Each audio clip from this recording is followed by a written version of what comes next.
Hi guys, welcome to another one of my videos. So today we're doing the number plate lights. Okay, so it's quite tricky. Not I'm gonna say to do with one hand, but yeah, you spring load it. So you push it to one side like that, and then you pull on it. You pull downwards. Right? Yeah, I need two hands. Okay, so you push it towards the middle, well, towards the one side, spring loaded, and then you pull down, and then it just unclips. It's very easy. So that's what it looks like when it comes out. See, it's spring loaded on the one side. It's difficult, I don't know, I don't want to focus.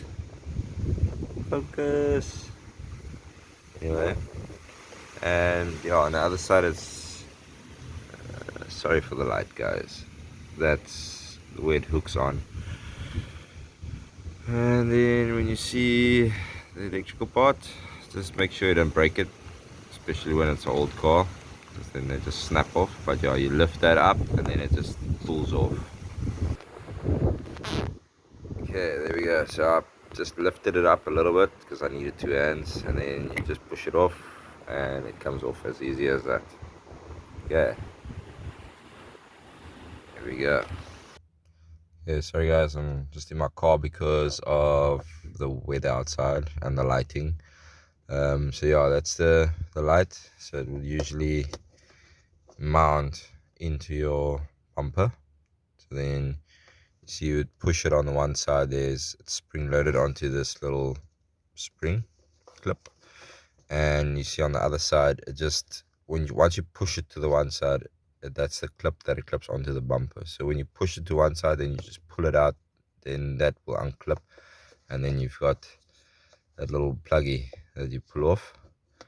And then once you have it unplugged, then this just rotates like a bottle cap. It's so the light's connected onto that, if you can see on the inside. So lefty loosey, righty tighty, just like a bottle cap. Twist, and then there we go, pulls off. So it is sealed with that little white rubber part there. I don't believe this has ever been changed in its 20 years, but if it has, it's well lasted. 22 years. Yeah, and the little bulb, it just pulls out. So it literally just, I can do this one hand, I hope. Oh, yeah. Yeah, if you can find that. Yeah, that's what the little bulb looks like. What it says on it, it says W5W. So I'm guessing it's a 5 watt. Yeah, 12 volt, 5 watt.